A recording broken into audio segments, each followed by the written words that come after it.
고린도전서에 제가 배경을 대해서 얘기를 해드렸죠. 교회가 이 은사의 문제를 통해서 막 복잡하게 되는, 교회가 이게 뭔가 갈라지는 것 같은 그런 상황에서 하나님의 사도 바울이 고린도 교회를 향해서 교회를 덕을 세워야 한다. 근데 그 덕을 세우기 위해서 교회의 예배 가운데 무엇이 있어야 되냐면 찬송도 있고 가르침도 있고 방언도 있고 계시도 있고 통역도 있어야 한다. 뭐 이런 얘기를 하는데, 이 모든 것은 뭐냐면 교회를 이롭게 하기 위해서 해야 한다라고 말하고 있어요. 그래서 예배 안에 이 5가지 요소가 어떻게 잘 조화로워질지에 대해서는 우리가 나중에 또 한번 나눌 시간이 있을 겁니다. 오늘은 이러한 부분, 세부한 부분 안에서 오늘 지난번에 얘기했던 것처럼, 지난번에 우리가 기억나시는지 모르겠어요. 우리의 성막의 구조를 통해서 하나님이 어떻게 우리가 과거의 시즌에 예배했는지, 감사함으로 그 문에 들어가고 찬송함, 그 다음에 경배, 그 다음에 영광, 이런 식으로 예배자들이 풀어냈어요, 성막의 구조를. 근데 이제 우리의 시즌은 사실 그 성막을 넘어서서 장막의 시즌이라고 있어요. 다윗의 장막. 어떠한 구조도 없고 어떠한 절차도 없이 모두가 볼 수 있게 했던 그 하나님의 영광, 그 영광으로부터 우리는 예배하는 것이죠. 할렐루야. 그리고 뿐만 아니라 그 영광을 보는 것을 넘어서서 그 영광 안에 거하는 법을 배워야 된다고 했어요. 그 외에 그 영광 안에 하나님의 말씀이 있고 하나님의 약속이 있고 그 다음에 초자연적인 하나님의 모습이 있거든요. 그러니까 그 영광 안에서 하나님의 성품을 뭐 할 수 있냐면 배울 수 있는 거예요. 오늘 여러분이 예배할 때 어떻게 예배했어요?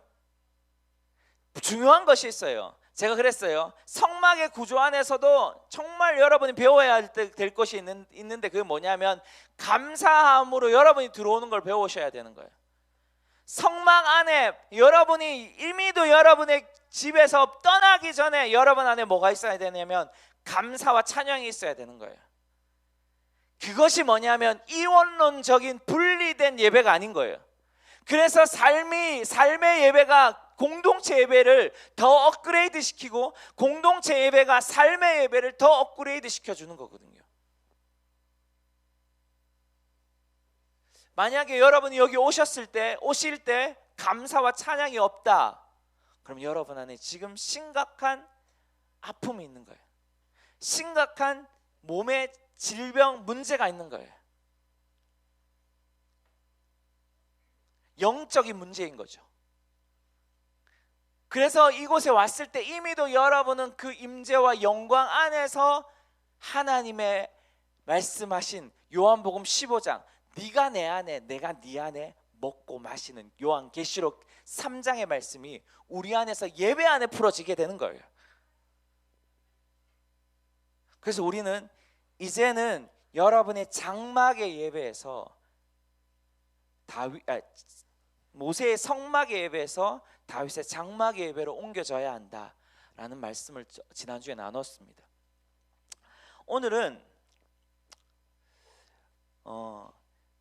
성막의 예배 가운데 있었던 5가지 제사를 통해서 우리의 예배가 어때야 되는지를 좀 나누려고 합니다. 5가지 5대 제사라고 하는데 그 5대 제사의 첫 번째가 뭐예요? 5대 제사 아세요? 레위기에 나오는 번제, 소제, 하목제, 속죄제, 속건제라는 것이 있습니다. 이 5가지 제사를 통해서 오늘 우리의 예배의 이 모습, 우리의 예배의 태도가 어때야 되는지를 좀 나누고 싶습니다. 레위기 하면 딱 여러분이 딱 떠오르는 메시지가 뭐예요? 생각. 대부분 성도들이 대부분 어렵다라고 말할 수 있을까요? 레위기가 어려운 이유에 대해서 여러 가지로 말하고 있습니다, 사실. 근데 먼저는 레위기는 오늘날 우리의 상황과 문화와 레위기에서 말하는 상황과 문화가 너무나 다르기 때문에 어렵게 느껴지는 거예요. 보세요. 레위기에서 말하는 제사를 양을 잡거나 소를 잡거나 비둘기를 잡거나 곡식을 드리지 않잖아요. 여기 그렇게 제사 드린 사람, 예배 드린 사람 없잖아요. 이 여기서부터 우리는 큰 갭이 생기는 거거든요. 근데 여러분, 레위기는 우리가 생각하기에는 가장 어려운, 계시록만큼 또 어려운 책이라고 생각하겠지만 사실 여러분 지금 5살, 주한이가 몇 살이죠? 5살이죠? 6살, 6살이에요? 아 미안해 주한아. 주한이가 때 유대인들은 가장 먼저 읽는 책이 바로 무슨 책이다? 레위기인 거예요. 그러니까 아이가 딱 태어나서 첫 글을 읽을 때 읽을 책이 먼저 쥐어주는 게 부모가 뭐냐? 레위기라는 거예요. 그렇다면 우리와 갭 차이가 뭐예요? 우리는 어쩌면 가장 늦게 가장 맨 나중에 읽는 책이 레위기라고 생각하는데 유대인들은 그렇지 않은 거예요. 유대인들도 오늘 제사 안 드리잖아요. 절기는 지키지만. 그럼 어떻게 그럴 수 있느냐? 레위기는 결국은 제사만의 문제가 아니에요. 문화의 차이만의 문제가 아니에요. 레위기는 뭐가 있냐면 믿는 그리스도인들이 어떻게 삶을 살아가야 되는지에 대한 태도가 나오는 거예요. 그래서 먹는 얘기도 나오고 어떻게 하나님 앞에 예배를 해야 되는, 제사를 해야 되는지가 나와요. 모든 삶의 라이프 스타일이 어디 있냐면 레위기에 있는 거예요. 그래서 어릴 때부터 가장 그들이 읽는 첫 번째 책이 레위기라는 것이죠.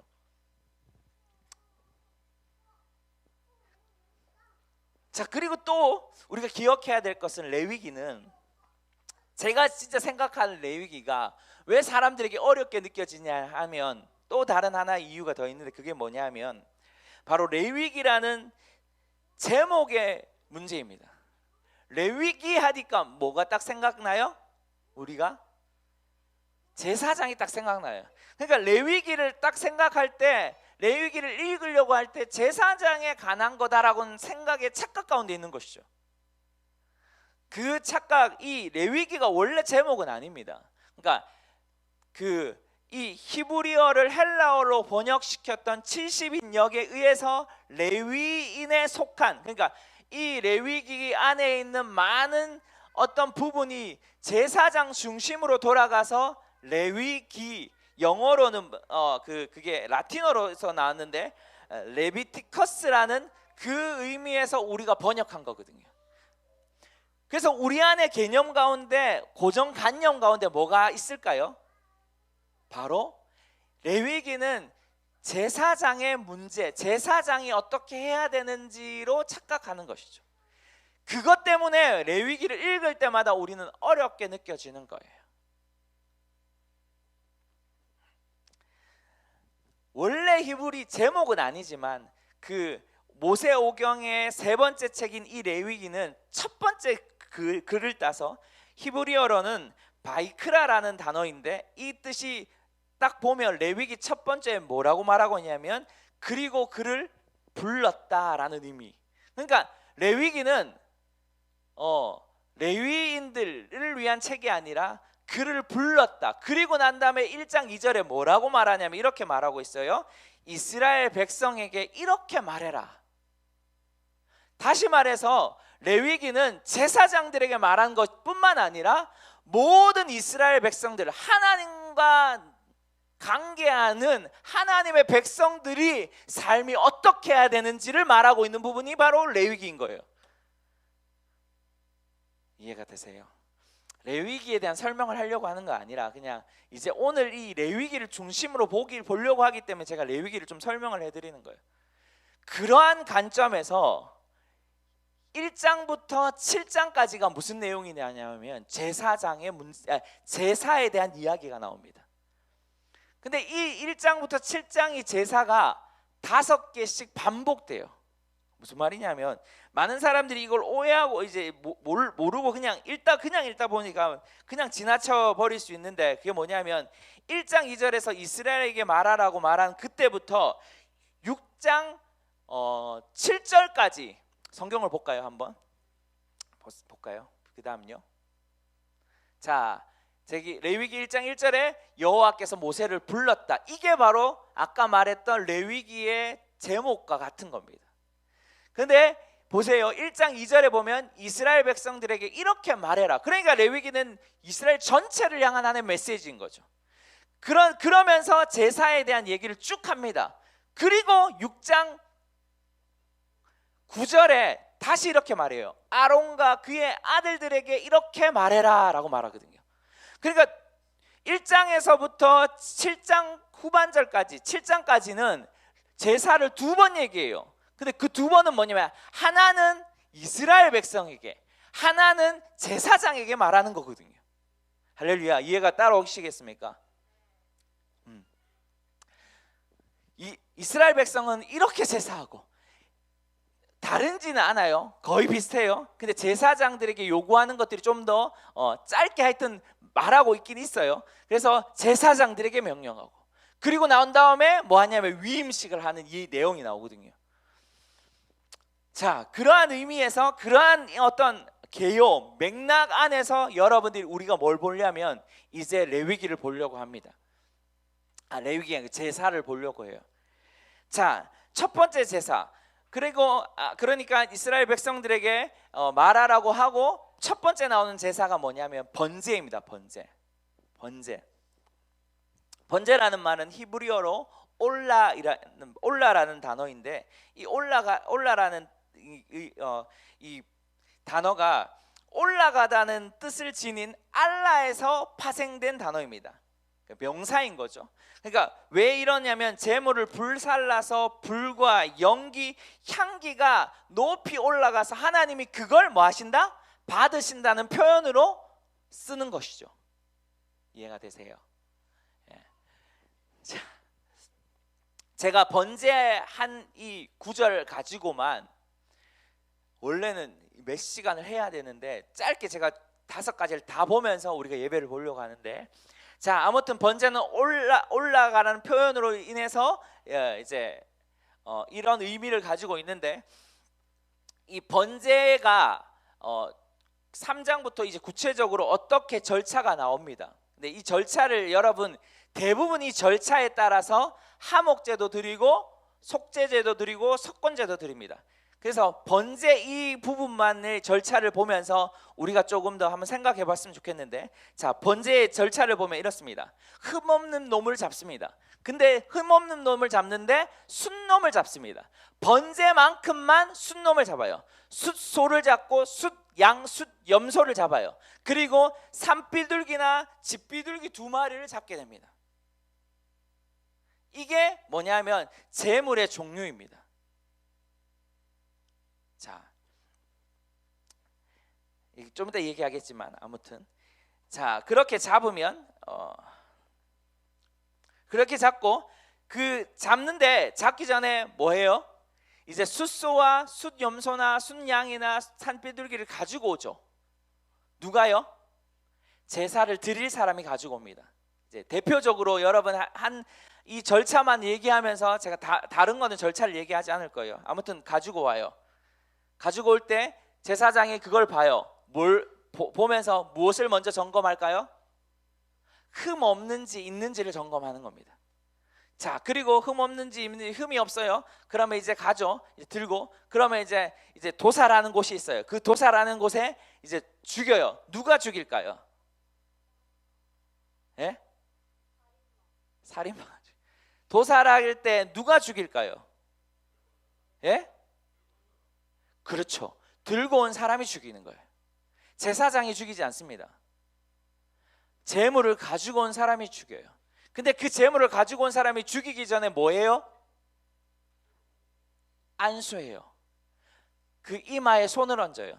그래서 나에게 있었던 그 거룩하지 못한 것이 그 짐승에게 가고, 짐승에 흠없던 것이 나에게 교환합니다. 안수가 그 역할인 거예요. 그리고 그걸 가지고 온 사람이 잡습니다. 이 잡는 과정도 여러분 소가 한 번에 죽지 않습니다. 양은 가만히 있기 때문에 그냥 몸만 발들발들 떨죠, 죽일 때. 근데 소는 그렇지 않습니다. 한 방에 죽일 수 있는 사람이 잘 없어요. 여러분 한번 생각해 봐요. 소를 가지고 온 그 사람이 소를 어떻게 고기 잡는 매일 고기 잡는 사람이 아니란 말이에요. 그럼 어떻게 될까요? 여러분 한번 여러분 찌른 방법이 있어요. 큰 창을 가지고 찌른다는 사람도 있고, 학자들 가운데 이 단칼을 들고 이렇게 목을 찌른다는 사람도 있고. 그러면 절대로 여러분 그 가지고 온 사람은 절대 한 방에 죽지 않습니다. 결국 막 계속 찌르는 거예요. 계속. 누가요? 어떻게 될까요? 피가 온몸에 튀는 거예요. 우리가 나중에 한번 소 잡는 것들, 소는 못 잡지만 양은 한번 잡아봤으면 좋겠어요. 왜 그렇게 하냐면 이 레위기를 통해서 우리가 얼마나 하나님이 여러분 그 예수 그리스도의 사랑을 보여주는지가 잘 보여주거든요. 아무튼 그렇게 잡아요. 소 같은 경우는. 그리고 각을 뜨는데 누가 각을 뜰까요? 종류 부위를 나눌까요? 잡은 사람이 하는 거예요. 그리고 그 잡은 그 것들을 번제만큼은 뭐 하냐면 가죽을 빼고 모든 것을 태웁니다. 기억해 놓으세요. 번제만큼은 하목제는 아닙니다. 속죄제도 아니고 속건제도 아닙니다. 번제만큼은 모두 다 태웁니다. 태워서 올려드려요. 그것이 이제 올려드릴 때 그 제물을 올려는 것은 제사장이 하는 것이죠. 이게 대표적인 가정입니다. 자, 그럼 우리가 기억해야 될 건, 자 봅시다. 흠없는 순놈만 드린다 그랬어요. 번제에서는. 흠이 없다라는 것은 무슨 말일까요? 가정에서 뭐 해야 되는, 기르는 것이어야 한다는 거예요. 야생은 안 된다는 거예요. 직접 손수 기르는 것을 가지고, 흠없는 것을 가지고 뭐 할 수 있는 순놈만이 드리라는 거예요. 번제에서는. 그리고 아까 말했던 숫소, 순양, 순염소, 산비둘기나 집비둘기는 왜 이렇게 나눠질까요? 하나님의 형편에 따라서 제물을 가져오라는 것이죠. 자, 이해가 되시겠죠? 자, 그래서 번제의 목적은 뭐냐면 짐승을 잡아서 피를 가지고 피를 뿌리는 것은 제사장이에요. 저희가 중간에 빠먹었지만 제사장이 하는 거죠. 근데 그러니까 이 피의 문제가 있으니까 이 번제의 목적은 첫 번째 속죄의 목적이 있습니다. 죄를 사하는 목적. 그것이 뭐냐면 볼까요? 성경을 봅시다. 1장 3절을 한번, 레위기 1장 3절을 같이 한번 읽어보겠습니다. 시작. 만약 소로 예물을 삼아 번제를 드리려고 하면 흠이 없는 숫것을 드려야 한다. 해망문으로 그가 그것을 가지고 오면 여호와 앞에서 기쁨으로 받아들일 것이다. 그가 번제물의 머리에 손을 얹어야 한다. 그러면 그를 위한 속죄 제물로 기쁘게 받아들여질 것이다. 아멘. 여기에서 중요한 것이 두 개 나와요. 제가 색깔을 칠했죠. 하나는 4절이 뭐예요? 속죄, 죄에 대한 문제를 해결하기 위해 번제를 드립니다. 또 하나는 뭘까요? 예물을 받아. 뭘까요? 이 번제는 헌신이 들어가는 거예요. 다시 말해서 헌신은 억지가 있을까요? 아니면 억지가 아닌가 자원일까요? 자원인 거예요. 번제는 사실 억지로 드리는 제사가 아닙니다. 사실 그래서 번제는 속죄 제물보다 헌신에 가까운 겁니다. 감사와 감격으로 예물을 드리는 것이죠. 할렐루야. 할렐루야. 그래서 번제의 가장 기본은 자원하는 감사의 제사가 바로 번제입니다. 그래서 여러분 이 레위기 이후에 보면 상번제라고 하는 것이 있어요. 그게 뭘까요? 매일마다 아침 저녁마다 제사장이 제사를 드리는 거예요. 매일 상번제라는 것은 매일 아침과 저녁마다 이 번제를 드립니다.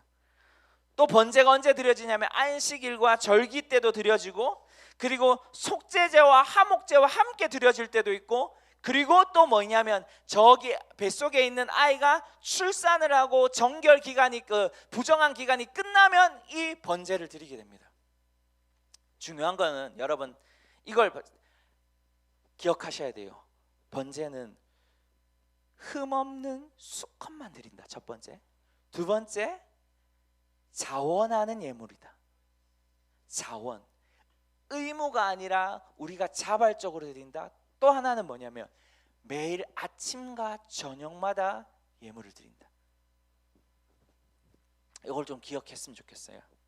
자, 두 번째는 좀 빨리 갈게요. 소재입니다. 소재. 소재는 말 그대로 뭘까요?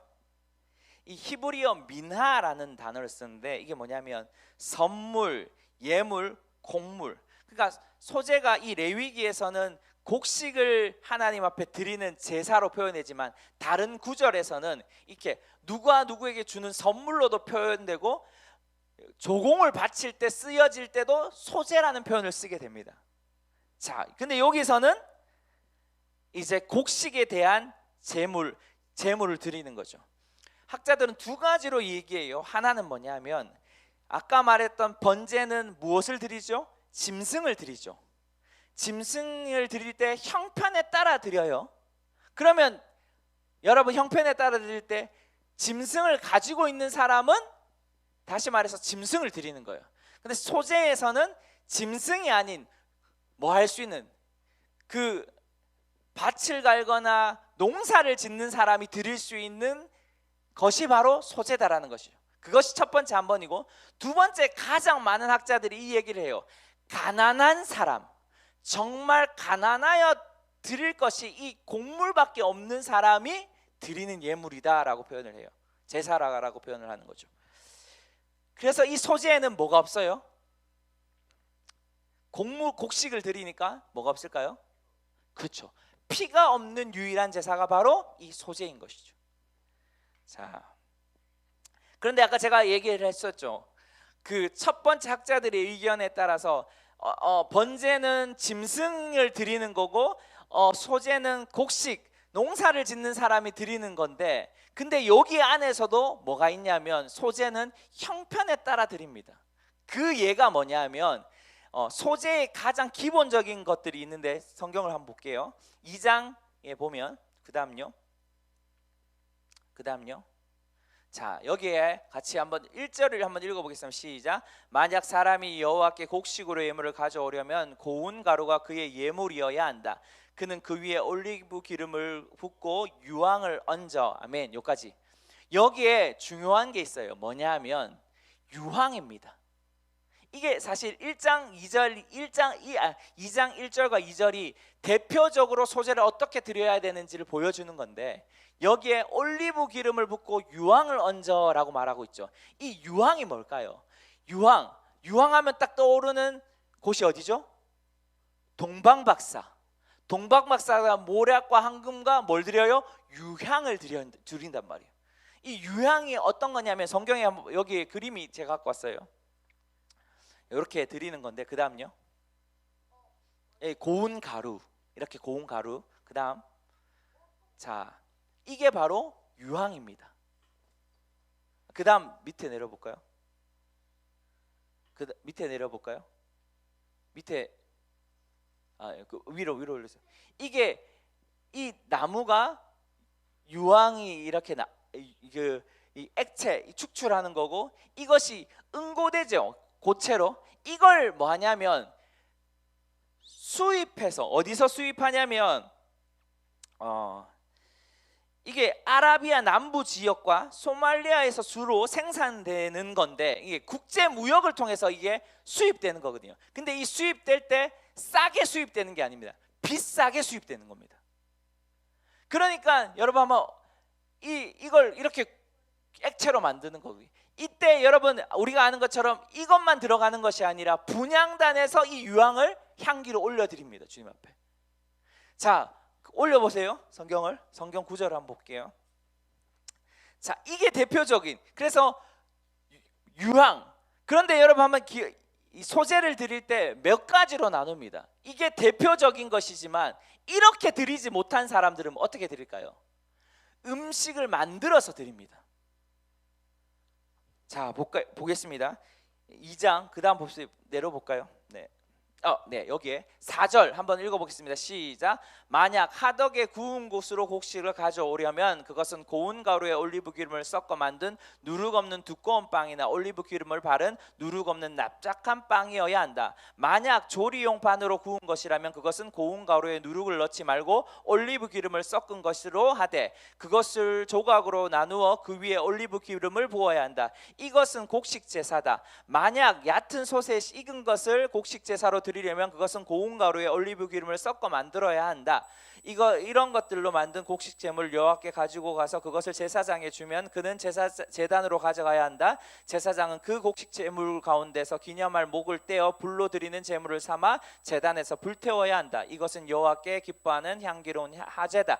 곡식 제물 가운데 남은 것은 아론과 그 자손들의 것이 되는데 이것은 여호와께 드리는 화제물 가운데 가장 거룩한 것이다. 여호와께 드리는 모든 곡식 제사에는 누룩이 들어갈 수 없다. 이는 여호와께 드리는 화제로 어떤 누룩이나 어떤 꿀을 바쳐서도 안 되기 때문이다. 그 다음요, 첫 수확물 제물로 여호와께 바칠 수 있지만 그것들은 여호와께서 기뻐하는 향기로운 냄새를 위해서는 제단에 드리면 안 된다. 모든 곡식 제물에는 소금을 쳐야 한다. 내 하나님과 맺은 언약의 소금을 내 곡식 제물에 빼지 말고 넣어야 한다. 내 모든 예물에 소금을 쳐야 한다. 만약 첫 수확물로 만든 곡식 제물을 여호와께 드리려면 그 곡식을 볶아 빻은 것을 드려야 한다. 아멘. 여기에 4가지가 더 나와요. 총 사실 5가지. 대표적인 아까 1절과 2절에 있는 소재 드리는 방법, 그리고 뭐가 있었어요? 하덕에 굽는 것, 조리용의 판에 구운 것, 그리고 얇은 솥에 익힌 것, 그리고 마지막에 뭐 있어요? 첫 수확물을 드릴 때. 이렇게 소재 드리는 방법이 약 5가지가 있습니다. 재밌는 것은 이 소재는 한 묶음 또는 조금 드리고 나머지는 다 누가 가져가요? 제사장이 가져갑니다. 그러니까 번제는 모두 다 태워요. 가죽만 남기죠. 그런데 여기 곡식은 한 움큼, 한 주먹 이렇게 탁 지어서 이렇게 제사를 드리는 거거든요. 아까 말했던 올리브 기름과 유황을 섞어서 드릴 때도 있고, 그것이 가장 유황을 섞으니까 가장 부한 자가 드리고, 여러분 그리고 나머지 3가지 하덕 그 후라이팬 같은데 그 다음에 냄비에 그런 것들은 누가 드릴까요? 가난한 자들이 드리는 거예요. 이해가 되세요? 그래서 형편에 따라 소재도 드리게 됩니다. 그런데 여기에 중요한 것이 나오죠. 그게 뭐냐면 누룩과 꿀을 넣지 말고 소금을 꼭 넣으라고 말하죠. 왜 누룩과 꿀을 넣지 말까요? 누룩과 꿀은 뭐 하는 거예요? 부패하는 거예요. 여기서 꿀 여러분, 누룩은 여러분 알 거예요. 밀가루 같은 것들을 반죽을 해서 부풀리게 하는 발효품이거든요. 근데 꿀을 왜 넣지 말라고 하냐면, 꿀이 그 히브리어 단어로 보면 드바시라는 단어인데, 이게 뭐냐면 사실 꿀이라기보다는 가즙에서 나온 것들이 주로 말하고 있는 겁니다. 그러니까 그것들이 뭐예요? 부패하는 거예요. 그러니까 부패하는 것들을 뭘로 여러분 딱 느껴요? 죄와 연결되는 것이죠. 그걸 그래서 올리지 말라는 거예요. 그러면 왜 반대로 소금에 대한 이야기를 소금은 해야 되냐고 말할까요? 소금은 하나님과의 언약을 상징하기 때문에 그렇습니다. 여러분 그 당시에 보면 소금, 여기에 본문에서 보면 소금 언약이라고 말하거든요. 언약의 소금. 소금을 먹으면서 서로 간에 약속을 하는 겁니다.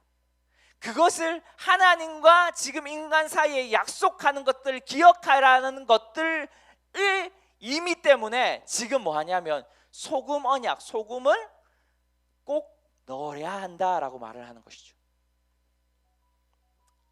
재미없지만 여러분 꼭 들으셔야 돼요. 지금 소재가 이런 특징들이 있습니다. 자, 그래서 소재는 곡식이다. 여러분 기억해야 될 것, 첫 번째, 소재는 곡식이다. 형편에 따라 드리지만 정말 부한 사람들은 유황을 드린다. 그리고 중요한 것이 뭐냐면 누룩을 넣지 말고 꿀을 넣지 말고 소금을 꼭 넣어야 한다라는 것. 이해가 되시겠어요? 그리고 여러분도 기억해야 될 것은 아까 말했던 한 움큼 드리고 대부분 많은 경우 누가 가져가요? 제사장들이 가져간다. 그래서 어떤 학자들은 제사장들이 먹을 때 제사장들이 이 소재의 제물을 통해서 많은 생활들을 했다라고 표현을 하고 있습니다. 자, 좀 빨리 갈게요. 하목제. 하목제는 히브리어로 제바그 쉐라밈이라는 그 단어를 쓰는데 이게 복수형입니다. 그러니까 복수형이니까 말 그대로 두 가지 의미가 있어요. 특별히 슐라밈이라는 단어는 뭐냐면 샬롬에서 나온 것입니다. 샬롬의 그러니까 복수형인 것이죠. 두 가지 의미가 있는데 그게 뭐냐면 첫 번째는 인간과 하나님과의 합평을 얘기합니다. 그리고 두 번째는 뭐냐면 나와 우리 사람 앞에 보이는 사람과의 합평을 얘기해요. 근데 중요한 거는 뭐냐면 하목제는 인간과 하나님과의 합평보다 바로 내 앞에 있는 사람과 더 합평하는 것들을 요구하는 제사입니다. 예물입니다. 자, 아까 그 얘기를 안 했지만 여러분 번제도 뭐예요? 자원하는 제사. 소제도 자원하는 제사. 하목제도 뭘까요? 자원하는 제사입니다. 자, 왜 여러분 하나님과 나와의 합평보다 지금 이 하목제는 서로 우리의 관계에 있는 가족, 친지, 이웃과의 합평을 더 요구하냐면 제사를 보면 알 수 있어요. 그게 뭐냐면 여기 보면 성경을 볼까요?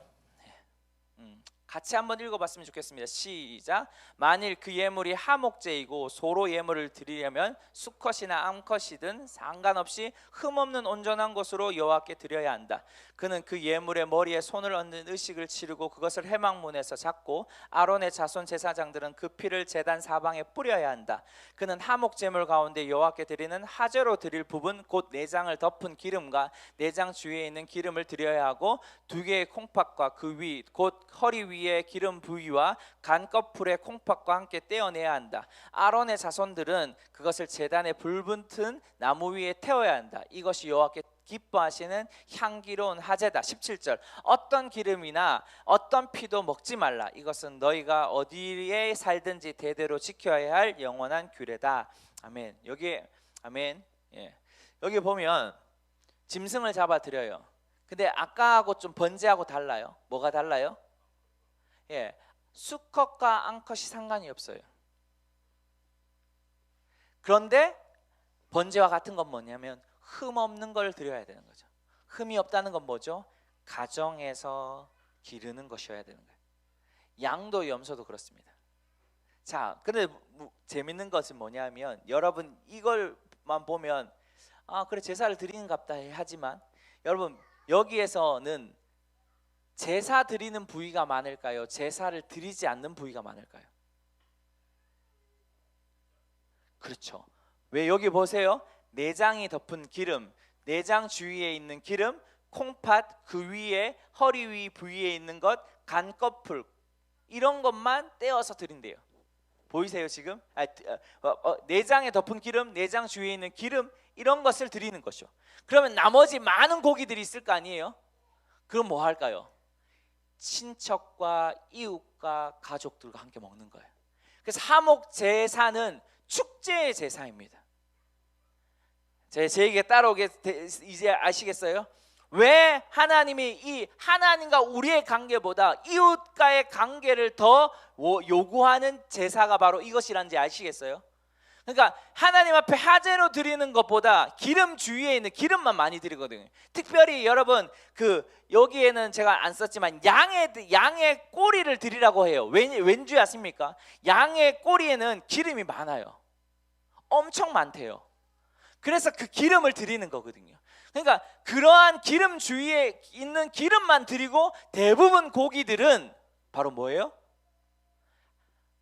이웃들과 함께 하루, 길게는 이틀 이유는 있어요. 그 이틀 안에 다 먹어야 하는 겁니다. 남은 건 뭐 해야 된다? 태워야 한다. 이해가 되시겠어요? 그런데 여기 하나 또 나오죠. 어떤 기름이나 어떤 피도 먹지 말라. 피는 알 거예요. 생명이기 때문에. 그럼 기름은 왜 그럴까요? 기름은 왜 그럴까요? 예? 기름은 여러분 성경에 그 가나안 땅을 뭐라고 말하죠? 기름진 땅이라고 말을 하거든요. 그 좋은 땅을 표현하잖아요. 그러니까 기름은 뭐예요? 하나님 앞에 드려질 가장 좋은 것이기 때문에 그래요. 기억하셔야 돼요. 여러분이 하나님 앞에, 여러분 나중에 얘기했지만 무엇을 가장 드립니까? 기름이 가장 좋기 때문에 기름을 드리는 거예요. 여러분 우리는 소에 있는 것 기름진 거 좋아하잖아요. 저도 어제 저기 고깃집 가가지고 막창 샀거든요. 예.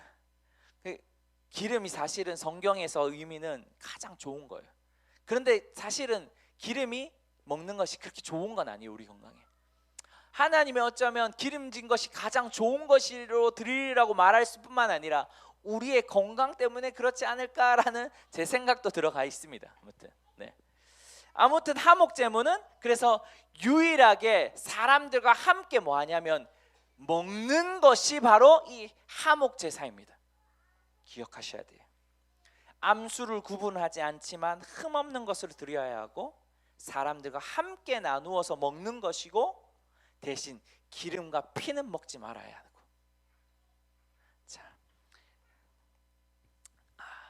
속죄제 가보죠.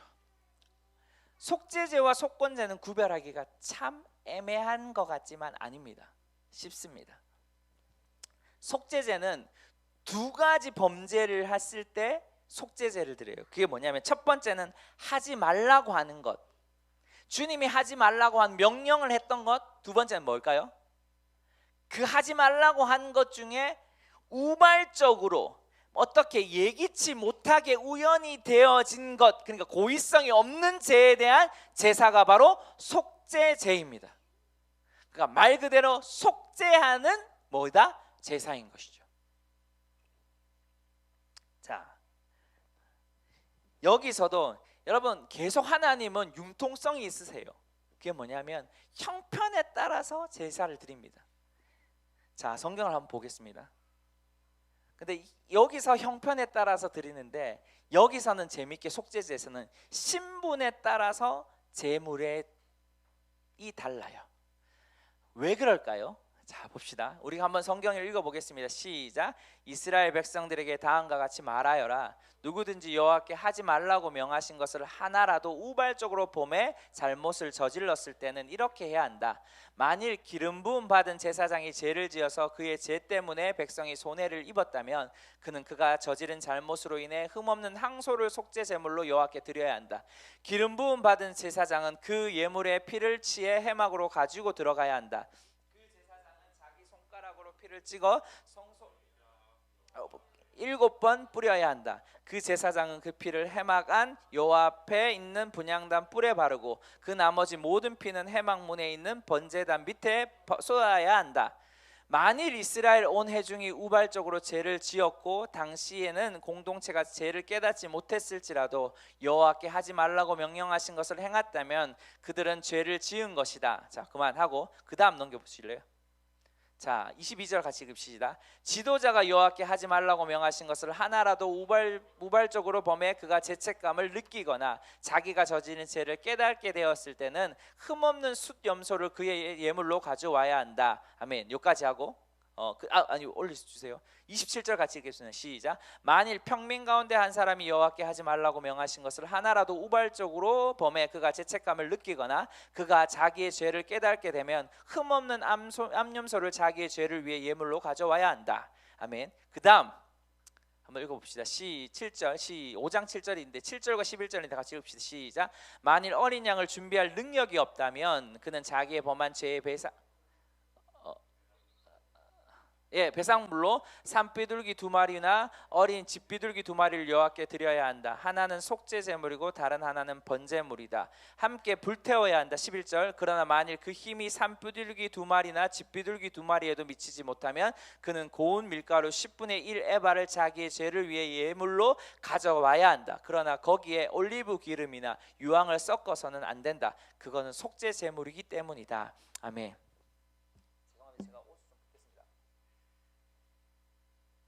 여러분 여기 여기에서 특징이 있죠. 뭘까요?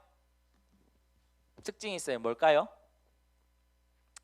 아까 말했던 신분에 따라서 속죄제가 달라져요.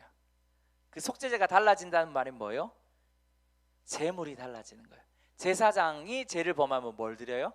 자, 볼까요? 아까 첫 번째 뭘 드려요? 황소를 드려요. 어떤 황소? 흠없는 황소를 드립니다. 자, 그 다음에 두 번째 신분이 누구죠? 이스라엘 백성 온 회중이라고 말해요. 그 다음에 그들이 죄를 지으면 뭘 해요? 자, 그 다음 넘겨주세요. 죄를 지으면 뭘 드려요? 여기에 똑같이 뭘 드려요? 항소를 드려요. 그리고 그 다음 누구예요? 지도자가 죄를 지으면 뭘 드려요? 숫염소를 드려요. 그 숫염소도 흠없는 것. 그 다음에 평민이 죄를 지으면 뭘 드려요? 암염소, 흠없는 암염소. 여기서 달라지죠. 하나님이 융통성이 있으신 거예요. 자, 그 다음 볼까요? 그것도 못 미치는, 그 형편도 되지 않는 사람 뭘 드려요? 그 다음 산비둘기 2마리, 집비둘기 2마리. 한 마리는 뭘로? 속죄 제물로. 한 마리는 뭘로? 번제. 아까 번제, 헌신. 기억나세요? 그 의미로. 그것도 못 미치면 뭘 드려요? 소재와 같은 고운 밀가루 10분의 1 에바를 드리는 겁니다. 재밌는 것이 있어요. 여기에 재밌는 거 여러분 두 가지를 더 찾으셔야 돼요. 그게 뭘까요? 유황을 드리는데 뭐가 없어요?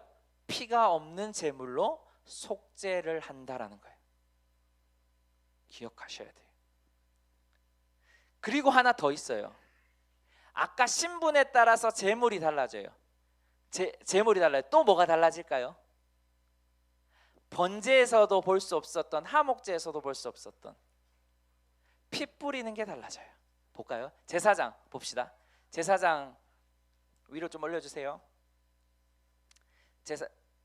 제사장 범죄했을 때 위에죠.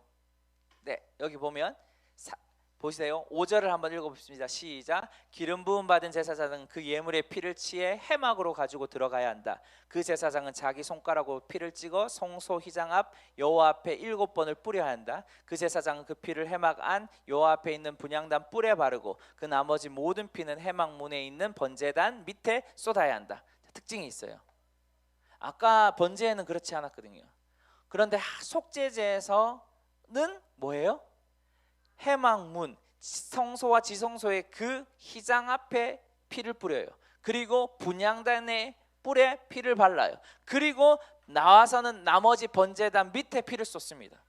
근데 이것이 어디와 똑같냐면 좀 이따가 여기 제사장뿐만 아니라 백성들에게도 동일하게 형태로 피를 뿌립니다. 그런데 보세요. 지도자 봅시다. 지도자로 넘어가서 22절 쪽에 22절 똑같아요. 지도자는 보세요. 어떻게 지는가? 28절부터 한번 읽어봅시다. 시작. 그가 자기 죄를 죄송합니다. 25절 읽겠습니다. 시작. 제사장은 그 속죄제물의 피를 자기 손가락으로 찍어 번제단에 뿔에 바르고 그 나머지는 그 제단 밑에 피 쏟는다. 지도자는 해막으로 들어가지 않습니다. 지도자가 범죄하면 그 번제단에 뿔에 바르고 나머지는 제단 밑에 쏟습니다. 또 평민도 동일합니다. 이해가 되세요? 왜 그럴까요? 여러분, 죄는 특징이 뭘까요? 죄는 전이될 수 있습니다. 전염성이 있습니다. 다시 말해서 내가 죄를 지어서 내가 죄의 문이 열리시죠? 그러면 누가 또 그 영향을 받을까요? 내 주위에 있는 사람들이 영향을 받는 거예요.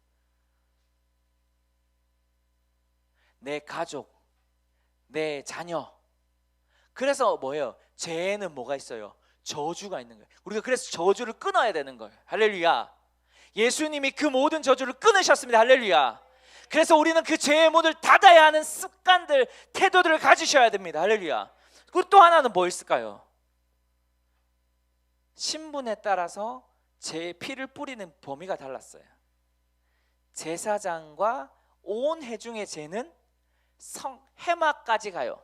여러분, 대속죄일이 있어요. 절기에 대속죄일은 피를 어디까지 들고 가요? 벗개 안에까지 들고 가요. 무슨 말일까요? 죄에는 또한 무게가 있는 거예요. 제가 여러분 이렇게 신분을 나누지 않습니다. 우리 모두는 동일하게 하나님의 자녀입니다. 그런데 그 죄에 대한 책임은 다른 거예요. 목사인 내가 죄를 지어요? 그러면 나를 통해서 죄의 범위는 달라지는 거죠. 왜요? 책임이 있으니까. 나는 이 더리버 처치에 책임이 있는 거예요. 그래서 내가 얼마나 더 거룩하게 살아야 되는지에 대한 인식이 있는 거예요. 할렐루야. 여러분들이 죄를 지어요. 그러면 여러분의 가족, 그리고 여러분의 어떤 소그룹, 이 모든 것들에 책임이 있는 거예요. 할렐루야. 이해되세요? 제 말이? 제사장과 온 회중이 죄를 지을 때 어디까지 가요? 분향단까지 가요. 지성소 앞에까지 간단 말이에요.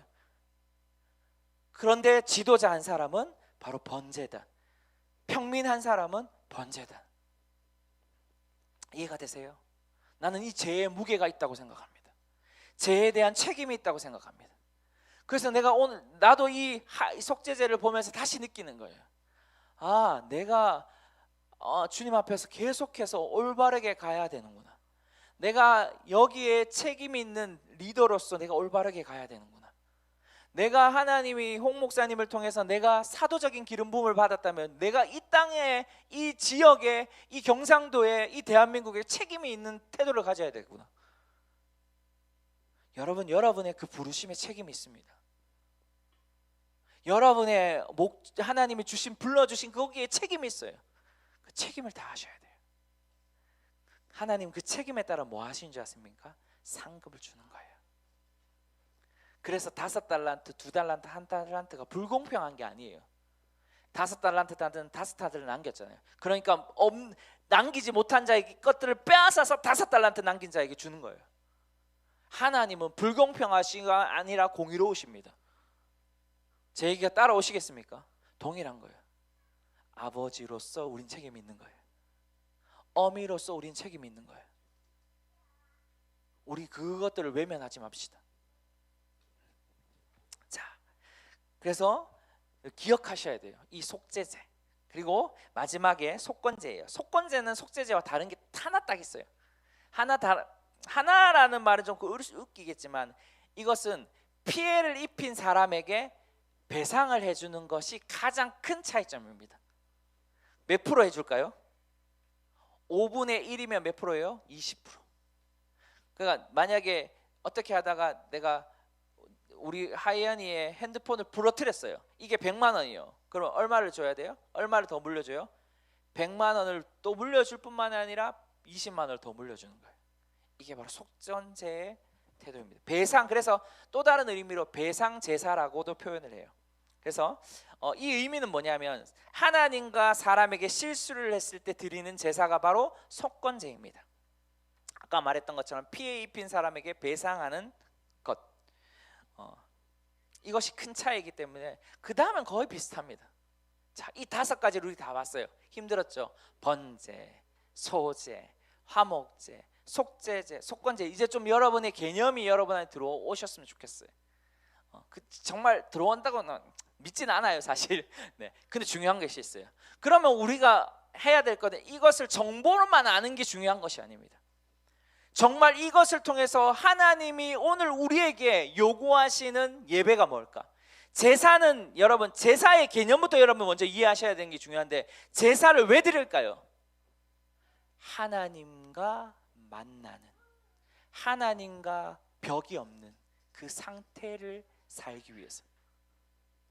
아멘, 믿으십니까? 자, 그런데 이 제사에는 3가지는 뭐예요? 자원이에요. 자원하는 제사는 뭐 있죠? 번제, 소제, 화목제가 자원하는 제사입니다. 그런데 의무로 드려야 하는 제사가 있어요. 그게 뭐예요? 죄의 문제가 있을 때는 의무로 드리는 거예요. 그것이 속죄제고 속건제입니다. 그럼 우리는 이걸 통해 뭘 알 수 있을까요? 여러분, 오늘 예배를 우리가 왔어요. 여러분 안에 2가지 태도가 다 나와야 되는 거예요. 결국은 뭐예요? 자원하는 마음과 의무로 드려야 되는 마음이 둘 다 있어야 되는 거예요. 무슨 말인지 아시겠어요? 여러분 어떻게 자원할 수 있을까요? 어떻게 여러분 의무를 가질 수 있을까요? 제가 나중에 또 한 번 더 얘기하겠지만 여러분 주일이라는 것들, 이것이 저는 자원이라고 생각하지 않습니다. 저는 이것이 의무라고 생각하지 않습니다. 주일 예배, 저는 이것은 자원이라고 생각합니다. 그런데 여기 주일 예배에 왔을 때, 그리고 유튜브를 볼 때, 유튜브를 통해서 예배를 드릴 때 여러분의 태도는 뭐 해야 되냐면 의무여야 합니다. 할렐루야. 제가 심각합니까? 여러분 주일 예배는 의무가 아닐 수 있어요. 예, 저는 그렇게 말해요.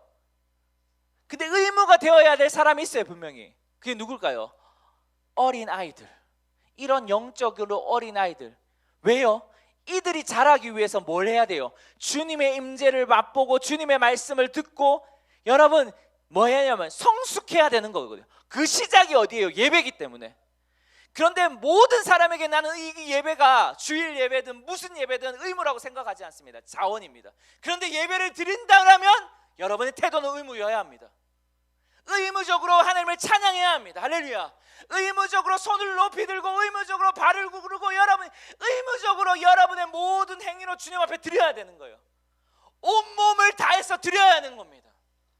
그것이 없다라면 여러분 지금 올바른 하나님 앞에 예배를 드리고 있지 않은 거예요. 유튜브를 본 사람에게도 동일한 거예요. 여러분 자원과 의무를 구분할 수 있어야 돼요. 만약에 유튜브를 통하여 예배가 되지 않는다면 우리는 이 달려와야 되는 것이죠. 우리의 의무, 우리의 자원을 기억하십시오. 할렐루야. 할렐루야. 할렐루야. 그것이 첫 번째. 두 번째는 뭐냐면 여러분 제사를 드릴 때 뭐가 꼭 필요했어요? 피가 꼭 필요했어요. 그런데 또 하나님이 융통성 있게 형편에 맞게 피를 안 드려도 될 때 있었어요. 그 형편에 맞게. 우리는 이 두 개를 통해서 뭘 기억해야 돼요? 이 예배 안에 주님이 없으면 안 되는 거예요. 주님 보혈이 필요한 것처럼 우리는 이 예배의 핵심과 이 예배의 주체가 누구예요? 여러분의 감정을 좋아하게 하는 겁니까? 여러분의 마음을 좋아하게 하는 겁니까? 여러분의 길을 좋아하게 하는 겁니까? 여러분이 듣고 싶은 것, 여러분이 보고 싶은 것, 여러분이 만지고 싶은 것, 여러분이 하고 싶은 그 모든 것, 오감을 좋아하게 하는 예배입니까? 아니면 하나님의 오감을 좋아하게 하는 예배입니까? 여러분의 마음에 지금 뭘 말하는지 아시겠죠? 이 주체가 누구냐는 거예요. 여러분 예배를 이끌어가는 분이 누구냐는 거예요. 만약 여러분이 지금 내 마음 상태, 내 감정 상태, 내 태도로 지금 예배하고 있는 건지, 아니면 내 감정과 태도와 상황과 상관없이 그 하나님이 주체가 되어 하나님은 선하시고 하나님은 좋으시고 하나님은 날마다 멋지십니다 라고 예배하는 것, 그 차이는 너무나 다른 것이죠. 이해가 되나요, 제 말이? 우리는 상황과 형편이 있어요. 우리는 환경에 있다고요. 근데 그 상황과 형편을 뛰어넘어서 하나님 뭐 하길 원하세요? 야, 피 없어? 피 드릴 형편도 안 돼? 그러면 그래도 야, 곡식이라도 가져와 라고 말하잖아요. 여러분 어떻게 예배하세요? 여러분의 주체는 누굽니까? 여러분이 예배의 주체가 누구예요? 여러분입니까? 돈입니까? 관계입니까? 감정입니까? 여러분 뭐세요? 우리는 이걸 인식하셔야 돼요. 하나님이 주체입니까? 하나님이 나를 지금 하나님의 우리 전사님 좋아하는 그 법궤 안으로, 하나님의 언약궤 안으로 우리를 끌고 거기서 우리를 먹고 마시게 하고 계십니까? 여러분의 태도가 어떠십니까? 정말 중요하다고 생각합니다.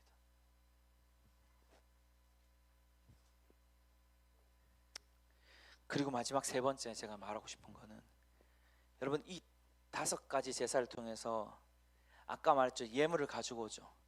근데 하나님은 형편과 상황에 따라서 가져오게 하셨어요. 근데 그 형편과 상황을 가져올 때 그 가져오는 예물을 가져온 사람들 어때야 될까요?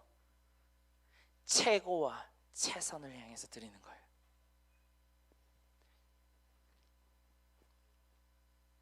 내가 여러분들에게 말하고 싶어요. 오늘 이 예배가 여러분에게 최선이셨습니까? 오늘 이 예배가 여러분에게 최고셨습니까? 여러분, 오늘 절기에 헌금을 동그랑 드리는 그 예물이 여러분 최고의 것이었습니까? 최선을 향해서 드리셨습니까? 예수님이 어느 날 제자들과 있죠. 그리고 있을 때 성전에서 2렙돈을 드리는 한 가부를 보죠. 그러면서 더 많이 드리는 사람들이 있었죠. 근데 예수님 뭐라고 말하죠? 그를 보시지 않았어요. 그리고 제자들에게 말하죠. 저자가 크다라고 하시죠. 2렙돈 전부를 드린 사람이 크다라고 말씀하시죠. 여러분이 오늘 여러분 묻고 싶어요. 내가 마지막으로 얘기하는 이 마지막, 여러분의 예배가 오늘 최고였습니까? 정말 최선이셨습니까? 여러분의 진짜 그분 앞에 전부를 드리셨습니까? 제가 아까 우리 젊은 친구들에게 말했어요. 정말 여러분은 최선이라고 말할 수 있습니까? 최고라고 말할 수 있습니까? 옛날 우리 선조들이 이런 말을 했어요. 믿음의 선조들이 앞자리는 무슨 자리? 금자리. 2번째 자리는 무슨 자리? 은자리. 3번째 자리는 똥자리라고 했어요. 난 그거 별로 안 좋아해요. 사실 나도 사실 내 습관상 난 앞에 앉는 걸 좋아하지 않아요. 근데 내가 뭘 보냐면, 여러분에게 말할 때 우리 젊은 친구들도 잘 들으세요. 여러분 안에 있는 최고의 것을 보는 거예요. 여러분의 마음에 있는 최선의 것을 보는 거예요. 예, 우리 몸이 힘들 수 있어요. 마음이 힘들 수 있어요.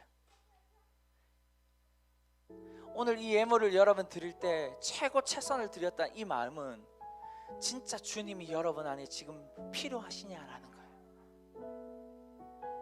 예, 최고 최선은 정말 여러분이 오늘 이 향기로운 이 예배가 주님이 안 되면 아니면 안 된다라는 그 마음의 태도가 있느냐는 거예요.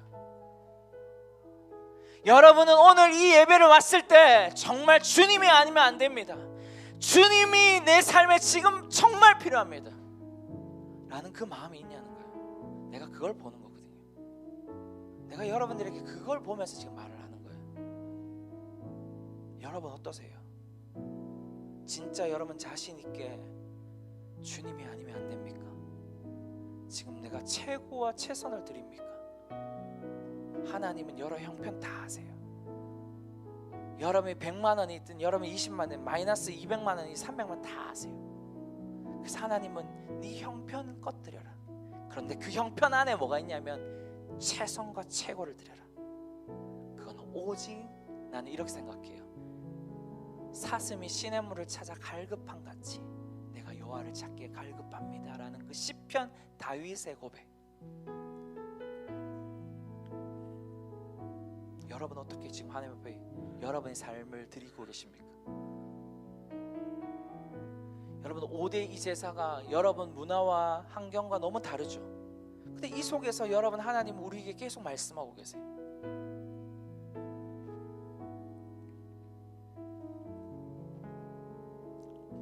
우리는 지금 의무로 드리고 자원하는 마음으로 드리고, 우리는 그 예수 그리스도, 우리는 지금 최고와 최선을 드리고 이 있는지를 보고 계는 겁니다. 아버지,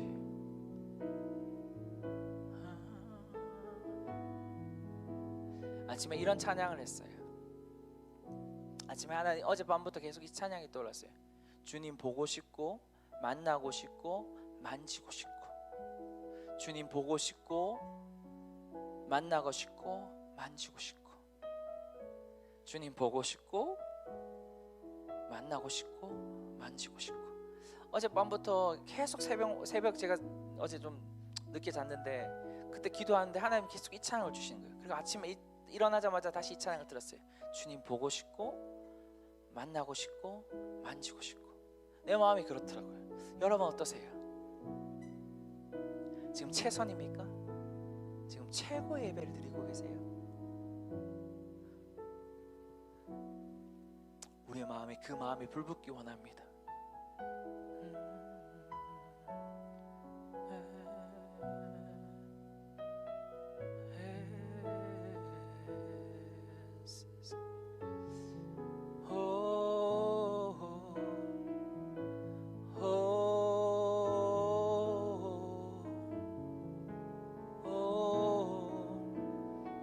주님 보고 싶고 만나고 싶고 만지고 싶고 오 최고의 예배 최선의 예배 오늘도 드립니다. 제가 아까 번제를 할 때 매일마다 상번제를 드립니다. 아침과 저녁. 제가 그랬죠? 이건 자원이라고. 근데 뭐 해야 돼요? 아침과 저녁 매일 드려요. 근데 이게 뭐냐면 자원인데 그들은 뭐처럼 드렸냐면 의무처럼 드렸어요. 오늘 여러분에게 하나님 앞에 번제로 여러분을 드리지 않겠습니까? 하나님, 내가 매일 아침과 저녁 내 삶을 드립니다. 내가 이 주님이 나를 위해서 죽으신 그 헌신처럼 내 삶을 주님의 제단 위에 드립니다. 그래서 로마서 12장에서 기억나는 거예요. 거룩한 산 예물로 드리라. 우리가 우리를 드릴 때 하나님은 야 좋다, 야 나는 너를 원해. 네 안에 있는 돈을 원하는 게 아니라, 네 안에 있는 어떤 다른 걸 원하는 게 아니라 나는 너를 원해.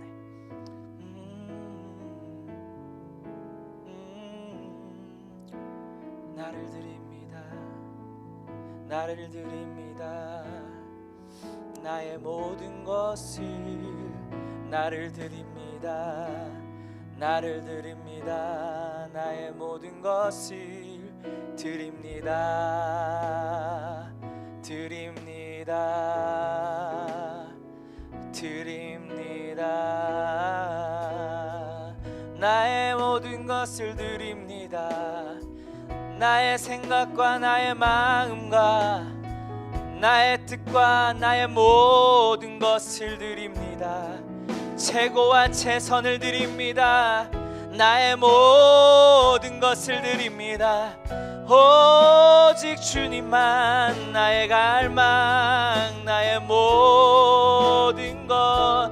내가 주님을 찾습니다. 내가 주님을 구합니다. 오직 주의 얼굴만, 오직 주의 얼굴만 구합니다. 여러분 노래할 수 있는 사람 노래하시면서, 여러분 기도할 사람 기도하시면서 주님 앞에 나아가세요. 예, 나를 드립니다. 나를 드립니다. 나의 모든 것을 드립니다.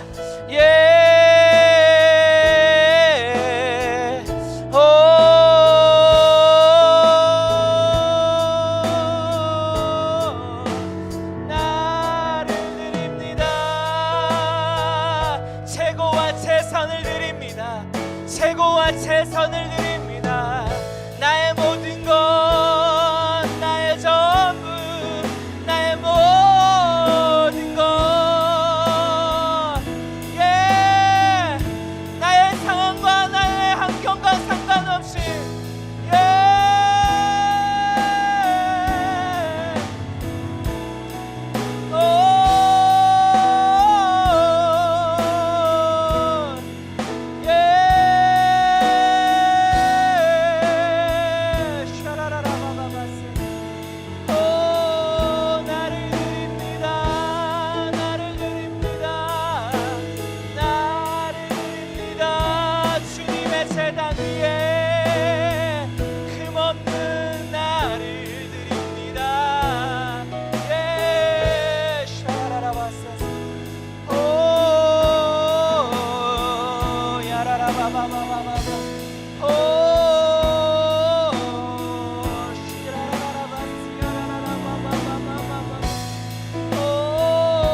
우리 속에 주님을 향한 갈망, 주님이면 충분하다라는 그 고백, 우리의 모든 것을 의무로 바꿉니다.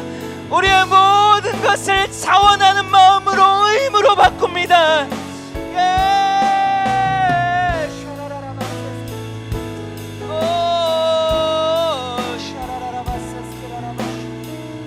나를 그립니다. 나를 그립니다. 샤라라라바바바 샤라라라바바바바바바바바